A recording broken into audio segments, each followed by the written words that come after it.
Bom dia, irmãos. Bom estar de volta. A gente vai brincando lá em casa que dependendo do momento a gente vem para a igreja e alguém fala, o senhor é visitante, seja bem-vindo na igreja. Faz um bocado de domingos que a gente não tem estado, temos tido uma rotina de compromissos fora, né? Pela convenção. E por esse motivo não temos estado e vamos ter mais um período de ausência mais prolongada, né? Nesse meio tempo surgiu, o pessoal do conselho está acompanhando, surgiu um convite da igreja do Japão para nós estarmos ali, para a consagração de um local adquirido pela nossa igreja em Yokosuka, na província de Kanagawa. E eu pensei que seria online, mas aí a conversa foi rolando, o evento vai ser presencial. Então, nós estamos indo no dia 19 de setembro agora, daqui a algumas semanas, para lá. Havia uma possibilidade pequena de conseguir o visto, mas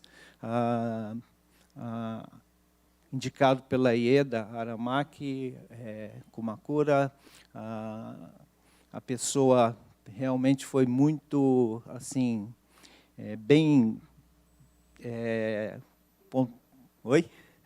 criteriosa, e como ela foi criteriosa, os documentos vieram exatamente como precisavam vir, então foi possível ter esse visto. Então, nós contamos com a compreensão da igreja, que nos tem abençoado, né? Temos uma boa equipe pastoral que tem acompanhado, então nós vamos estar ausentes mais um tempo, né? Estivemos nesse meio, semana passada, na igreja de Bastos, um tempo gostoso ali com a igreja, em retiro, visitas na região a outros pastores.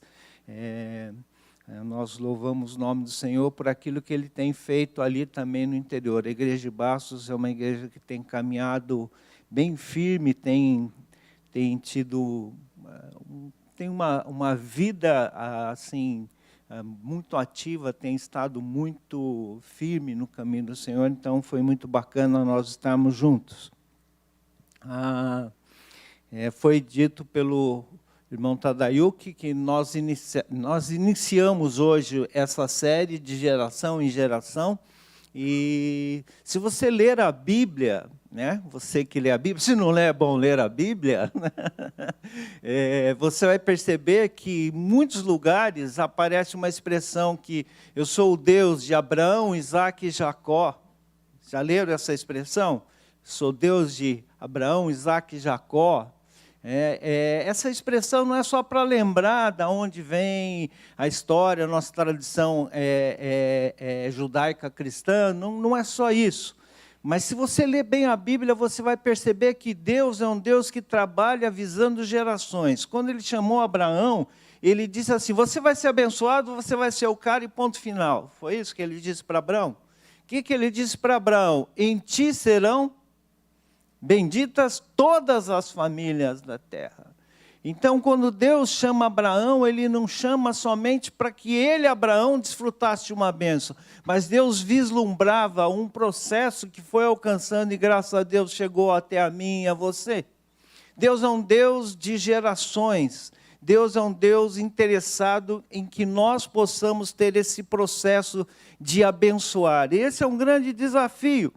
E nós pensamos dentro da equipe pastoral essa série porque setembro nós vamos ter o Dia da Mocidade, daqui a alguns sábados o irmão Danilo já avisou a mocidade sobre o programa que vai ser aqui na nossa igreja, quando lá para trás, projetos de construção tinha, se vocês estão lembrados, eu não estava aqui, mas eu ganhei a reguinha, ganhei o relógio, ganhei a camiseta. E o alvo de construir isso aqui é que fosse abençoar, não só esta igreja, mas fosse bênção, né? Construir para servir, construir para poder abençoar. E graças a Deus a igreja tem acolhido vários eventos, não só da Holiness, como de outros grupos ligados à nossa igreja, né? E no sábado vamos ter aqui um evento das mocidades, que é de toda a primeira região da Holiness, né? Então, temos o Dia da Mocidade, e depois nós vamos ter o dia de homenagem, de honra aos idosos, o Queirokai. Depois, vislumbrando mais para outubro, nós temos o Dia das Crianças. Então, nós pensamos na equipe pastoral que talvez um foco que a gente podia dar é pensar na igreja como sendo um espaço que precisa ser bênção e consiga, de alguma forma, conectar todas essas gerações diferentes, né?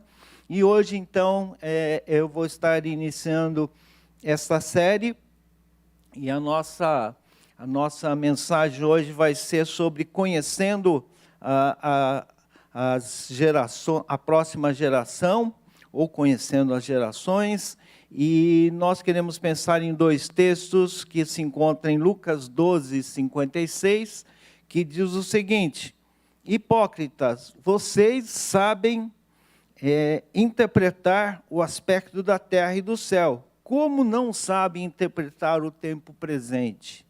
Esse texto está em Lucas 12, 56, está num contexto em que Jesus está alertando para que eles entendessem os sinais que estavam acontecendo ao redor, que eles observassem, assim como um lavrador ou alguém consegue entender pelo movimento, a gente vê a previsão de tempo para dar uma olhada. Mas ontem amanheceu, eu acordei cedo, né? Vai chegando uma a idade que você desperta mais cedo, e estava assim, vermelho no canto, sol nascendo. Falei, nossa, hoje o dia vai ser bom, né?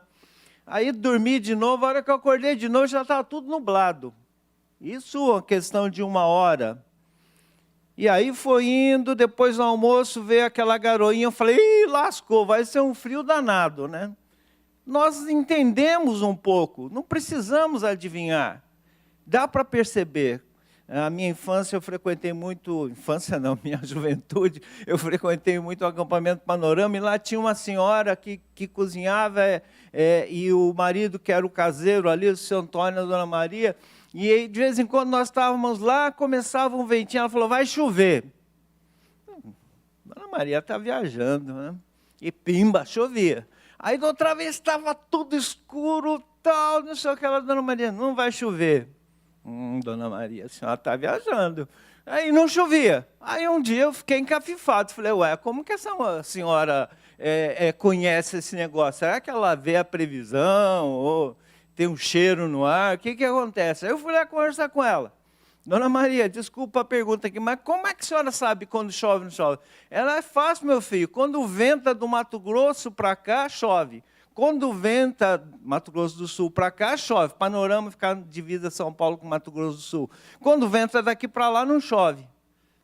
Eu falei assim, tem certeza, Dona Maria? Pois é, pode observar. Eu vivo aqui há muitos anos e é assim que funciona. Eu comecei a observar e Então, Jesus está dizendo, nós conseguimos, de alguma forma, identificar aspectos com relação ao tempo. Como é que nós não entendemos o que está acontecendo no tempo presente? Essa é uma palavra pesada para nós. E, junto com isso, no livro de Joel, há um texto que diz assim, narrai a vossos filhos, e vossos filhos o façam a seus filhos, e os filhos desses a outra geração. Contem a cada geração. É um mandamento, é uma ordem. A questão principal é como nós fazemos isso. Como é que nós conversamos? Eu confesso que no início, quando essa coisa de mídias sociais começou a ferver, eu fui muito resistente com esse negócio. Quando todo mundo já estava na terceira versão de qualquer coisa, eu estava pensando se eu entrar, e um dos filhos falou assim, pai, você não tem que pensar.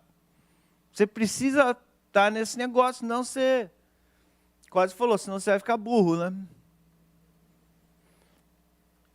E eu confesso que tem gente que muda de rede social, vai indo... Eu sou muito lento com essas coisas. Eu fico com o meu velho bom Facebook.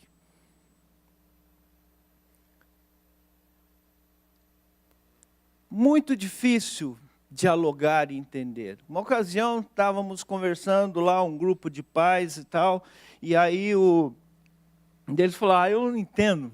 Tem horas que eu penso que meu filho é muito mal educado. Eu levo ele no metrô, ele chega no metrô, abre a porta e desce, nem fala tchau e obrigado, pai. Aí eu ouvi essa história e falei, opa, tem alguma coisa em comum aqui, em casa funciona meio parecido. Aí o outro pai falou assim, não é que eles são ingratos, é o jeito deles. Essa geração funciona assim, falou para o outro pai. Não esquenta não é problema. Se você perguntar para 10 pais, 10 vão dizer que é a mesma coisa se o filho tivesse a idade. É o jeito, eles estão meio dormindo ainda, não acordaram, ou estão mexendo no celular no caminho, ou já estão pensando em outra coisa. Não esquenta não tem nada a ver. E eu comecei a observar, e de fato, acontece, e talvez não é como eu gostaria que fosse, mas como funcionam outras gerações. E alguns pontos nós não entendemos. E hoje eu queria pensar um pouco sobre isso. Nós temos uma responsabilidade. A nossa responsabilidade é transmitir às gerações aquilo que nós vivenciamos, as verdades que aprendemos acerca de Deus. Essa é a nossa responsabilidade. Como nós vamos fazer isso? Nós precisamos aprender, mas nós temos que fazer isso. Se não fizermos isso, corremos o risco, o perigo de que aconteça como aconteceu nos dias dos juízes. Depois que toda aquela geração foi reunida a seus antepassados, surgiu uma nova geração que não conhecia o Senhor e o que ele havia feito por Israel. Juízes 2:10. E se você ler o livro de Juízes, isso aí repete o tempo todo. Vem um juiz libertador e tal, enquanto ele vive, está tudo certo, tudo funcionando. Aí ele morre, vem uma nova geração que não conhecia o Senhor e seus feitos, e pimba. Eles entravam em desgraça, entravam em problemas e acabavam dominados por um povo estranho. Aí eles lembravam, não foi assim todavia, clamavam ao Senhor, o Senhor levantava um libertador que vinha, e o ciclo repete o livro de Juízes inteiro. Se nós não entendemos a nossa responsabilidade, nós vamos ter esse problema. Por isso, nós precisamos conhecer a próxima geração. Eu estava olhando essa maravilha da tecnologia, né, de a gente poder arquivar as coisas. Agora eu aprendi, põe na nuvem, porque os HDs pifam, os computadores pifam. E essa última pifada me lascou todo, mas tudo bem, estou aprendendo. Fui lá na nuvem, fiz uma pesquisa nas coisas que eu tinha arquivado, e eu vi que eu já preguei um monte de vezes sobre isso. Aqui na Liberdade, pelo menos uma vez, com o tema Abençoando Gerações. Eu dei uma olhada para ver se não era a mesma mensagem. É prima dela, mas não é a mesma, então faz de conta que você ainda não ouviu isso aqui. Mas eu acho que isso é uma verdade que eu preciso estar lembrando, você precisa estar lembrando constantemente. E a cada vez que eu penso nisso, eu penso numa perspectiva diferente. Uma das primeiras vezes que eu preguei isso, eu preguei um pouco antes de sair da igreja anterior no Bosque. Eu peguei e ouvi a mensagem. Está lá, localizei no site e tal, como eu fui pastor daquela igreja, não sei onde estão as mensagens, fui, localizei e ouvi a mensagem. Aí eu fiquei ouvindo a mensagem. Eu falei, bom, isso aqui é bom deletar, porque já não funciona mais. O que eu falei aqui, o negócio já é um pouquinho diferente. Por exemplo, eu falo na mensagem sobre um tal de Snapchat. Existe ainda esse negócio aí de Snapchat? Mas na época existia no Snapchat, né? E o cara que eu citava era um articulista da revista Ultimato, que ele diz assim, a matéria dele, Jeremias não usava Snapchat, falando do problema da memória instantânea, de negócio que apaga. Agora tem mensagens temporárias, né? Ou você põe no Stories que ele apaga sozinho, né? Os aplicativos vão atualizando e esse Snapchat deve ter morrido. Mas eu achava horrível, porque alguns eram de 10 segundos. Sebrei, já era. Então eu quero abrir, e algumas vezes no Stories eu ponho o dedo em cima da tela para segurar, para ficar olhando direito o que é, cada detalhe, quem que era aquela pessoa, eu tento ampliar a foto, não consigo, aí eu tiro o dedo, deixa assim mesmo, passa rápido esse negócio, porque acho que não é para ficar vendo isso, né? Mas talvez de vez em quando eu estou no metrô, eu fico olhando as pessoas, olhando as mensagens, assim de longe, claro, não fico lá. O que você está vendo aí? Só vejo a pessoa passando o dedo, assim, de vez em quando dá um apertão. Aí eu estou entendendo que ela está dando um like, né? E vai passando, dá um like. Tá? De vez em quando ela põe o dedo, dá uma lida, responde alguma coisa, mas vai passando o dedo rapidinho. Eu sou de outra geração. Eu ponho o dedo, eu preciso ler, pensar o que implica, o que significa, o que quer dizer isso, o que está querendo falar. Talvez as gerações menores dizem assim, esse aí está velho. Né? São essas questões que nós precisamos entender. Né? Nós temos aqui o Dr. Mitsuru, o Leandro, não sei se está por aí, que são especialistas nessas áreas, e mais para frente eu vou até sugerir que algum dia ele, o Leandro, a Luri, possam nos abençoar fazendo uma orientação sobre como nós podemos entender isso, e mais do que isso, como nós podemos pensar, refletir juntos, como é que nós conectamos essas coisas para poder falar de Jesus para esse pessoal. Mas vamos seguir que vai chegar nesse ponto. A primeira coisa que nós temos que fazer para conhecer a próxima geração, nós precisamos entender, procurando entender.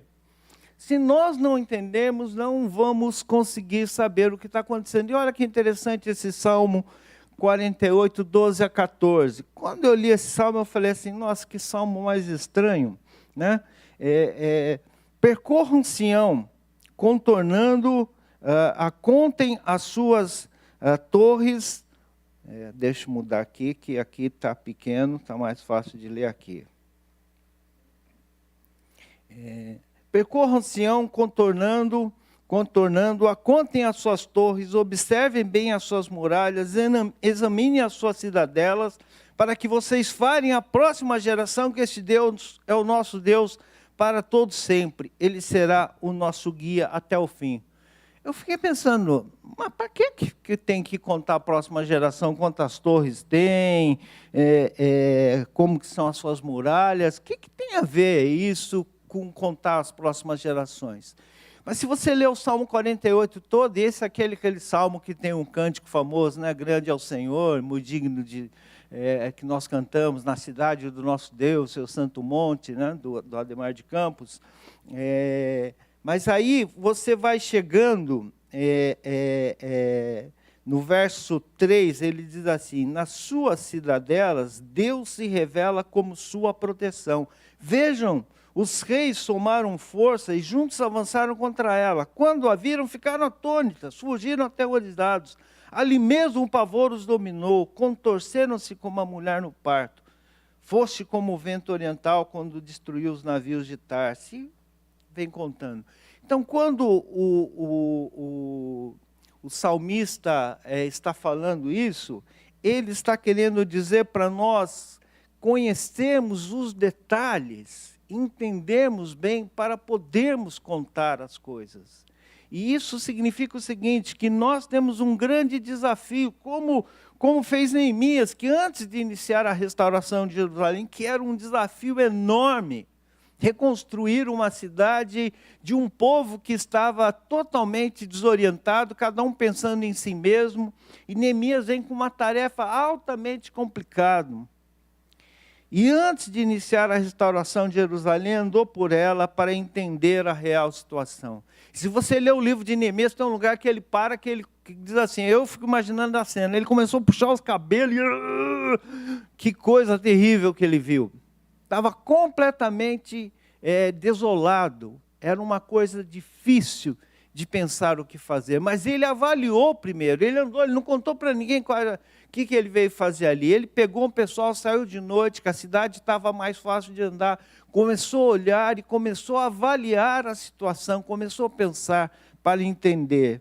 Nós precisamos entender, procurar entender. Ou como Paulo, quando pregou no Areópago, no capítulo 17 de Atos, do verso 16 a 31, em Atenas, ele procurou entender como eles pensavam, ele andou pela cidade, ele ficou andando, antes de entrar ali nesse lugar chamado Areópago, ele andou, e ele ficou observando o que estava acontecendo, e veja o que ele fala, quando ele chega ali no verso 23, porque passando e observando os objetos de vosso culto, encontrei também um altar, no qual está escrito: ao Deus desconhecido, pois esse que adorais sem conhecer é precisamente aquele que vos anuncio. Ele andou por ali, ele tentou identificar o que está acontecendo, como pensam esses caras, qual que é o que está dominando, como diz o pessoal, qual a vibe desses caras, como que eu vou abordar? Se eu entrar com o meu teologuês, na minha tradição judaica, como é que eu vou conseguir conversar com esse pessoal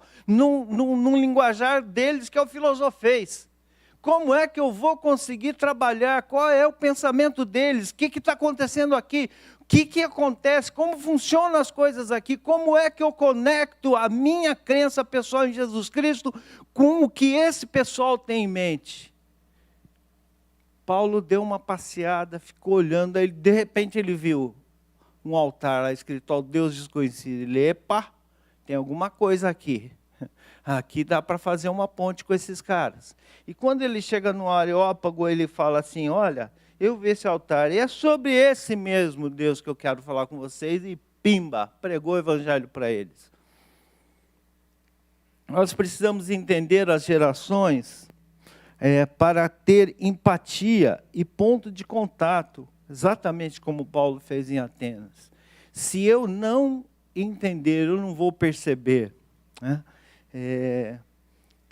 Eu preciso entender para comunicar com mais eficiência a palavra de Deus. Não é só fazer um estudo, e esse estudo tem de monte na internet, eu dei uma olhada, alguma coisa, né? Tem um monte de estudos sobre gerações. E eu sou da geração que o pessoal chama de baby boomer, bem no meio dos baby boomers, né? Aí eu achei lá um vídeo que o Leandro fez, falando sobre os nativos digitais, que é uma geração completamente fora da minha realidade. E entender, né? Se fala muito em nativos digitais, e ele fez lá um estudo muito bacana, você pode olhar depois, se você jogar no YouTube, você vai achar, no canal do, como chama, MH e Anase, tem um vídeo lá que o Leandro explica muito didaticamente, é curtinho, você não vai tomar muito tempo, e você vai entender, e mais do que isso, no final ele caracteriza algumas coisas que identificam um bloco lá, não sei se era 3 ou 4 grupos ali que são chamados de nativos digitais, e algumas coisas que perfilam como funciona esse pessoal. E aí, só para exemplificar, nós temos que ter um passo a mais como igreja. Onde é que nós entramos aí? Como é que o evangelho pode chegar a esse pessoal? Onde estão os gaps que esse pessoal nos deixa, que nós podemos conectar? Tem um professor, que foi professor da minha filha, que estudou com o Mitsuru lá na ECA,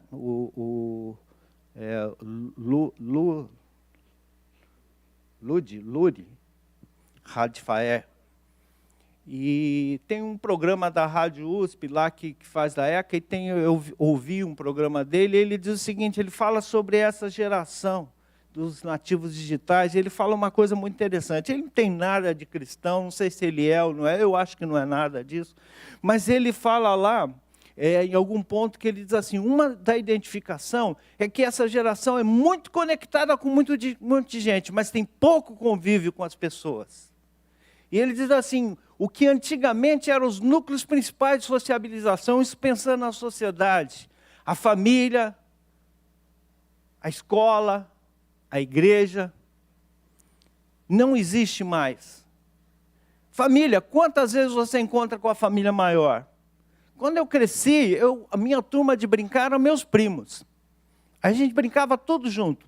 Tinha lá 4, 5 quadras, era perto da casa dos avós da Érica, até uma vez a Lina lembrou que nós fizemos uma arte lá na frente da casa dela, lá, do vizinho dela, tomamos uma bronca lascada. Tinha uma senhora vizinha da mãe da Érica, que era meio brava, a gente gostava de aprontar com ela, levei uma bronca lascada, mas nós tínhamos lá umas 4, 5 quadras em torno da nossa casa, que ia de casa até a casa do meu primo, ali era a nossa turma, e ali não tinha quintal, todo mundo pulava no quintal de todo mundo corria. Quando ia brincar de esconder, valia da esquina da minha casa até na esquina do meu primo. Podia esconder onde quisesse. Então, cada vez que tinha que esconder, era um dia. Então, era um só que procurava, porque até achar todo mundo levava a eternidade. Mas era a brincadeira de todo mundo.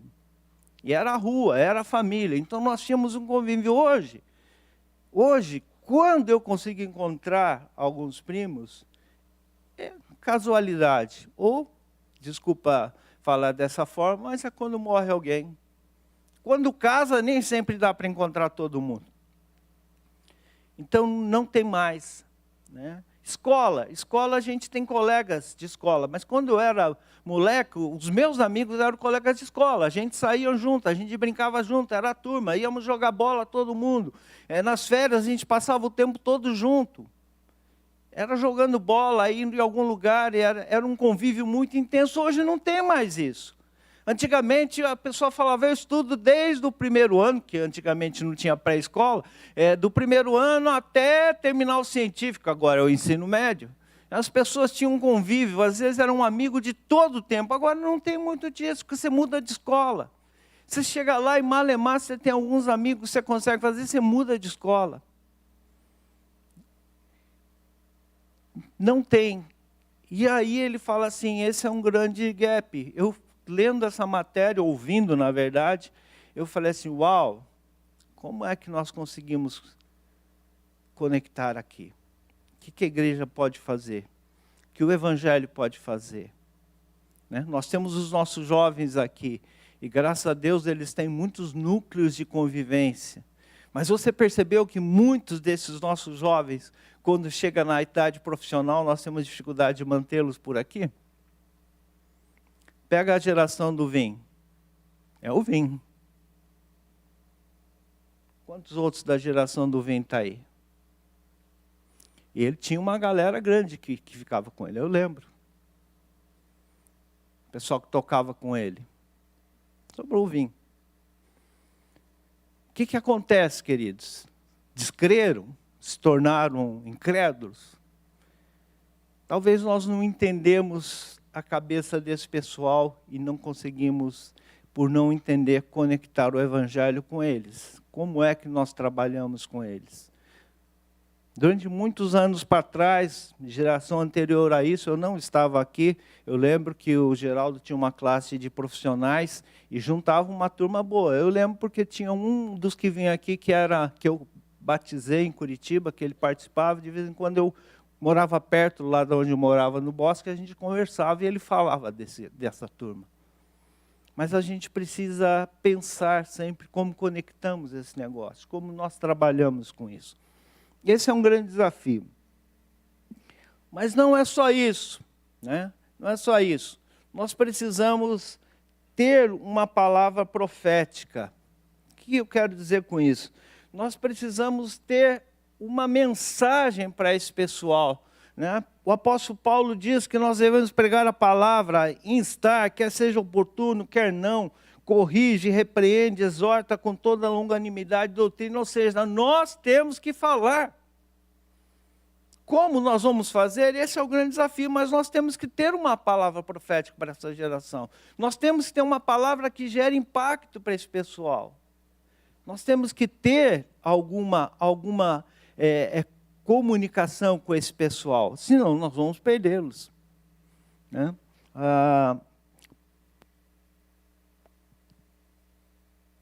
Paulo, lá no Areópago, ele procurou entender o pessoal. Ele encontrou o link. Alguns criticam, falam que Paulo se perdeu ali, por isso ele escreve em 2 Coríntios, que o evangelho não foi pregado em palavras de persuasão, mas sobretudo no poder. Alguns conectam, porque depois dali ele pregou aos coríntios, e enfim, a divergência sobre isso. Independente disso, ali no Areópago, Paulo, ele fez a ponte, gerou empatia, conectou, mas ele teve uma palavra profética, ele continuou pregando, ele falou do Deus que eles não conheciam, e começou a trazer essa palavra para aquelas pessoas. Nós precisamos disso. Quando o anjo aparece no anúncio de Jesus, ele diz assim, O anjo, porém, lhes disse: não temais, eis que vos trago boa nova de grande alegria, que será para todo o povo. Qual a boa nova que nós temos para anunciar para outras gerações, né, que não a nossa? Com o tempo, nós vamos percebendo que a nossa linha de comunicação funciona. Durante alguns anos, quando nós estávamos pastoreando a Igreja do Bosque, nós acabamos, por uma série de circunstâncias, cuidando do grupo de jovens profissionais. Estávamos como pastor geral, mas por uma série de situações nós ficamos com aquele grupo que estava, vamos dizer, sem uma cobertura direta. E começamos a andar com esse pessoal. Começamos a trabalhar com eles. Foram muitos anos trabalhando com esse grupo. Depois de esse grupo estar consolidado, começamos a trabalhar com mais 2 grupos que foram formando. E o terceiro grupo foi quando nós saímos daqui. Então, não conseguimos, vamos dizer, dar prosseguimento a essa conexão. Mas desse primeiro grupo, com esse terceiro grupo que nós trabalhamos, era completamente diferente. O Vim e a Sara, de vez em quando, encontram com esse pessoal que a gente trabalhava, né? De vez em quando vocês conversam. Eles estão meio soltos, não conseguiram conectar em termos de igreja. Eles gostam de estar juntos, gostam de conversar. E estar lá, você percebe como é a cabeça que eles têm. Alguns não vão na igreja, mas não deixam de ser cristãos. Não deixam de se identificar. E falam que são da Hollins, mas não frequentam nenhuma Hollins. Mas são cristãos. Não são avessos, não são dos desigrejados, não são nada disso. Mas não conseguem encontrar um núcleo onde eles possam desenvolver a fé. É um grande desafio. E esse pessoal, a gente ia lá, e um dia um presbítero da igreja perguntou: mas o que vocês fazem? Eu falei: a gente come e conversa. Como que é? A gente come e conversa. Mas só isso? E olha que esses caras querem comer às 11 da noite e ficar conversando até 2, 3 da manhã. Só que chega uma época que sábado de manhã eles estão de boas, que era sexta-noite, e às vezes sábado de manhã, 8 horas, eu tinha reunião na igreja. Então dava 1 hora, mais ou menos, eu dizia assim: ó, gente, a carcaça velha já está pedindo água, então boa noite para vocês. Aí tinha outros irmãos ali do grupo que eram mais firmes, que continuavam o diálogo. E a melhor parte de trabalhar com eles era quando a gente comia. Às vezes iam as meninas para um lado, os meninos para o outro, comíamos, terminávamos de comer, e a conversa ia embora, ia rolando, pergunta, e eu ficava jogando pergunta: o que você faz no seu trabalho? Fala aí, não sei o quê, e aí intercambiava, aí no meio de falar surgia a dúvida: mas como cristão, como que eu faço aqui? E nós íamos conversando: olha, interessante, vamos estudar um material assim, e começávamos a discutir, e esse grupo foi crescendo, batizamos bastante pessoas, e hoje uma parte da liderança, que estão em vários ministérios ali, são desse grupo, né? Essa terceira turma já tinha uma cabeça completamente diferente. As dúvidas, as perguntas eram diferentes, a velocidade de encaixar era diferente. Se nós não entendermos qual a boa nova temos para eles, a conversa não vai fluir. E para poder ter uma palavra para eles, precisa primeiro entender. Como igreja, como pessoas, nós precisamos uma terceira questão, que é tomar decisões. Neemias, ele fez aquela avaliação, mas ele teve que tomar decisões. Ele estava diante de um desafio enorme que ele tinha pela frente. Não era pouca coisa, mas ele tinha que tomar decisões. Eu e você, nós como igreja, temos um grande desafio. E nós temos que aprender a tomar decisões. Veja, interessante que Neemias fala. Então lhe disse: estais vendo a miséria em que estamos? Jerusalém assolada e as suas portas queimadas? Vinde, pois, reedifiquemos os muros de Jerusalém, deixemos o seu opróbrio. Ele tinha uma palavra: vamos fazer isso junto, vamos reedificar. E para isso, interessante, Neemias, ele tomou alguns passos, ele praticou alguns princípios na tarefa, ele tomou algumas decisões.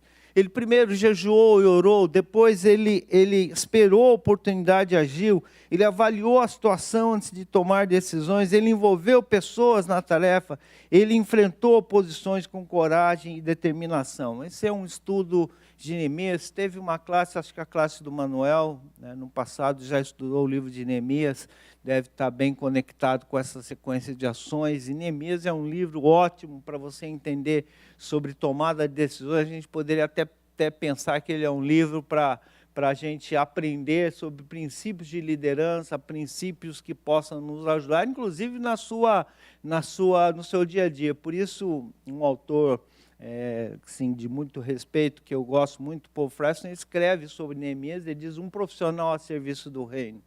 É um estudo muito interessante, o livro de Neemias. Mas nós precisamos tomar decisões, avaliar as situações, de entender, mas nós temos que fazer alguma coisa. E a pergunta que nós temos que responder: quais são as decisões que temos que tomar para alcançar as gerações? Quais são as perguntas, quais são as decisões que nós temos que tomar? Em 1900, olha, faz tempo, 1985 foi 15 anos da ABU. A ABU foi formada num congresso missionário, primeiro deles, 1970. 1985 era 15 anos da ABU. Um irmão que está agora na Igreja de Santo André era muito ligado com a ABU, convidou para esse evento, perto aqui da nossa igreja, na Batista da Liberdade. Estávamos ali reunidos com o Dr. John Stott, e aí jogaram uma pergunta para o John Stott, que foi um dos mentores importantes da Intervice, que é a ABU Internacional. Perguntaram para o John Stott: qual o desafio da igreja daqui para frente? Né? A coisa da época era virada de milênio. E ele respondeu da seguinte forma: é a igreja responder o que não está sendo perguntado e deixar de responder o que estão perguntando.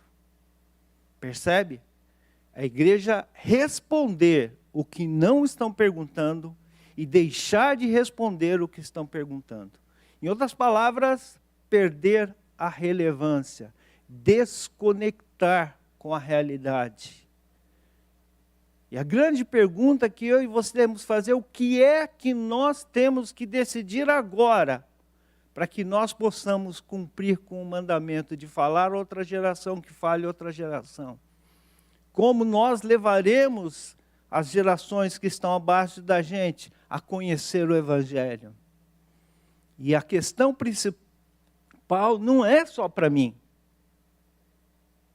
A questão principal já não é nem tanto só para os meus filhos, mas, se Deus assim me abençoar, para os meus netos. Como é que nós vamos trabalhar? Que decisões nós temos que tomar para que nós não caiamos no ciclo de Juízes 2:10, de vir uma geração depois que não conhece o Senhor e os seus feitos? Nós temos que tomar algumas decisões. Eu e você precisamos de decisões. Nós temos que tomar algumas delas. E algumas delas significa abrir mão. Uma ocasião, eu estava numa das igrejas que eu pastoreei, na saída, cumprimentando as pessoas. Aqui não temos tanto esse costume, nessa igreja tinha, a gente ficava na porta, a pessoa passava, e minha irmã chegou bem assim, falou assim: pastor, fala com os jovens para tocar música mais baixa. Principalmente o rapaz da bateria, que eu não aguento. Aqui já travaram o cidadão lá no aquário, né? Aí eu olhei bem para aquela irmã, orei assim, falei: o que eu vou responder? Eu falei assim: irmã, eu vou conversar, mas posso te confessar uma coisa? Ela olhou assim para mim, falei: eu cresci, minha geração nos anos 70, era ouvindo rock, heavy metal. E o meu prazer era botar a caixa de som no chão, entrar no meio, ligar o som alto, ficar querendo doido ouvindo. Então eu falei: meu ouvido foi treinado para ouvir essas coisas, e eu amo. Né? Nós estávamos cantando Maravilhosa Graça, falei para a Bió: gostei dessa playlist. Nós cantamos essa música em Castanhal, mas a cultura de igreja lá é diferente. Meu, a hora que cantava aquilo, parecia que ia cair lá o lugar do acampamento. E o povo pulava, o povo batia. Aqui é só a Bia que estava mais assim, mas o povo não engrenava. Desculpa, não estou criticando ninguém. Talvez como eu, você estava com a coceirinha, mas não sabia se o irmão do lado ia ficar te olhando, né? Aí eu falei, irmãzinha, vamos ter paciência com eles. Eu gosto, mas sei que você não gosta, eu vou pedir para ele dar uma maneirada, mas se ele não puder fazer isso aqui, ele vai encontrar algum lugar para ele fazer. Que pode não ser dentro da igreja. Então, a gente fala assim, isso, aquilo, mas às vezes são gerações diferentes. E se nós pensarmos só na gente, no que eu gosto, vai surgir uma geração que não conhece o Senhor e seus feitos. E nós não vamos conseguir dialogar. Alguns desafios que eu acho que nós podemos tomar aqui em termos de decisões, talvez, eu estou até adiantando, quero encorajar o Leandro a fazer um estudo bem bacana dentro daquilo que você fez e pensar quais pontos. Por que eu estou falando do Leandro? Porque o Leandro fez um trabalho legal com o pessoal do God's Arrows. Era uma turminha que estava desconectada aqui na igreja, tendo a pandemia, e o pessoal, o que nós vamos fazer com essa turma, o que não vamos fazer? E eles começaram as reuniões online, tem sido muito bem, os que continua na sala de ED.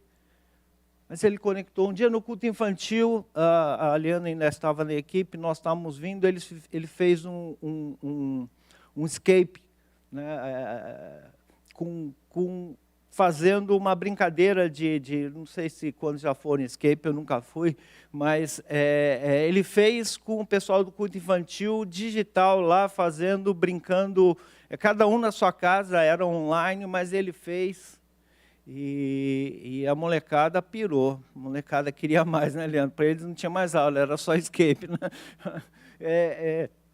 O que é isso?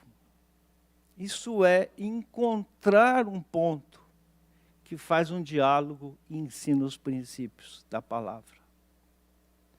Se nós não fizermos isso, nós vamos começar a perder gerações.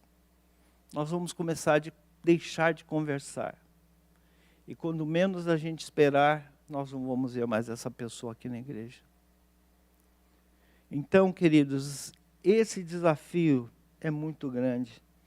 Para isso, nós precisamos conhecer a próxima geração, entender estudos que possam nos explicar e conectar esses gaps, saber como nós podemos trazer uma palavra profética, como a palavra de Deus entra na vida dessas pessoas, como faz o diálogo, e nós precisamos, a partir dessa percepção, tomar decisões e fazer mudanças necessárias.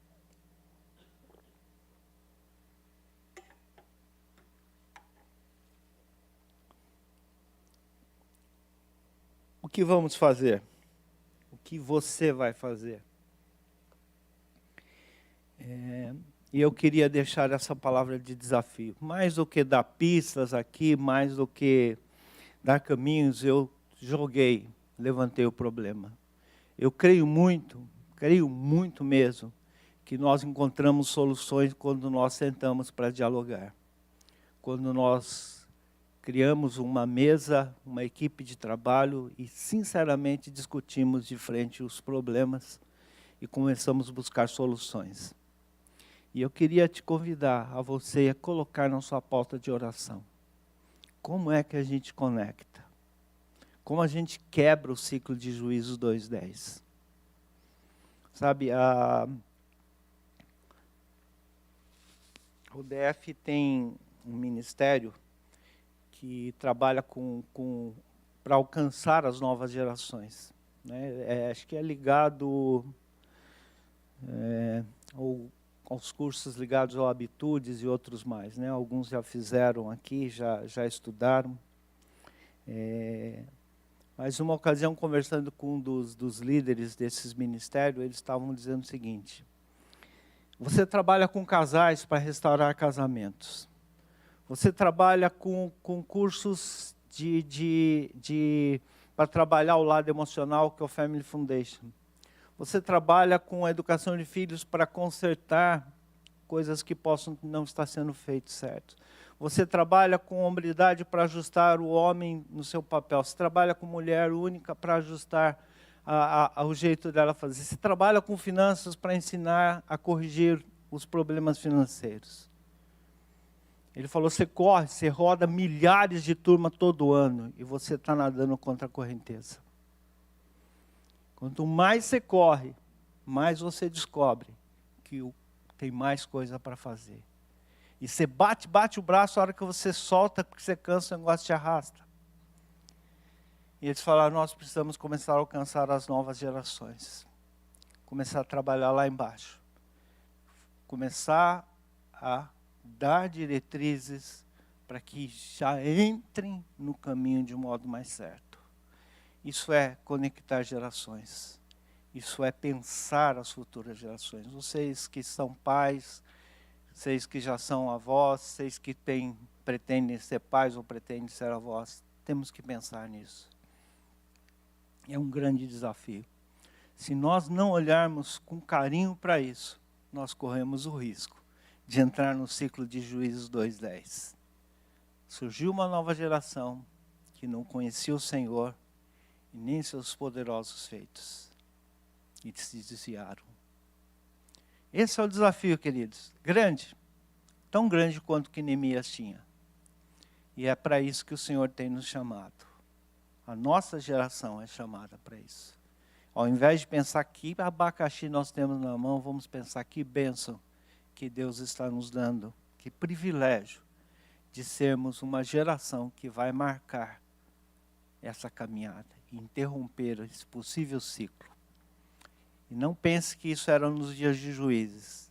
Se você pesquisar estatisticamente as nossas igrejas Holiness, ou as igrejas brasileiras de modo geral, você vai perceber que muitas das nossas igrejas não conseguem ter crescimento vegetativo. O que eu quero dizer com isso? Que nós, se fôssemos considerar os filhos dos casais que nós temos na igreja, se ficassem firmes, e os filhos desses ficassem firmes, nós teríamos mais membros do que nós temos. Ah, mas estão em outras igrejas. Verdade, tem muitos que estão em outras igrejas. Mas tem muitos que nós nem sabemos onde estão mais.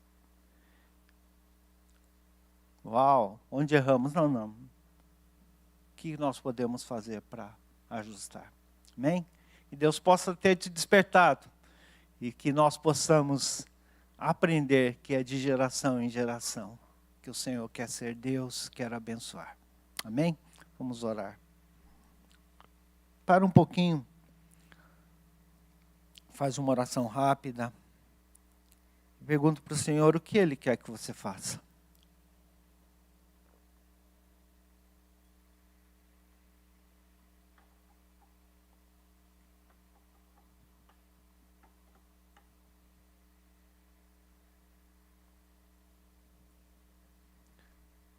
Senhor, o Senhor é um Deus de gerações. Deus de Abraão, Isaac e Jacó. Deus que registra genealogias na Bíblia para nós entendermos que a bênção do Senhor corre de geração em geração. A conversão, a salvação não é algo automático, mas nós temos um desafio de alcançar as novas gerações. E nós queremos pedir que o Senhor nos ajude a entendermos o tamanho desse desafio e que nós possamos conhecer melhor as próximas gerações que vêm depois da gente, para a gente poder manter a relevância na pregação do Evangelho. Ajuda-nos nessa caminhada, Pai. Nós oramos, pedimos a Tua bênção no nome do Senhor Jesus. Amém.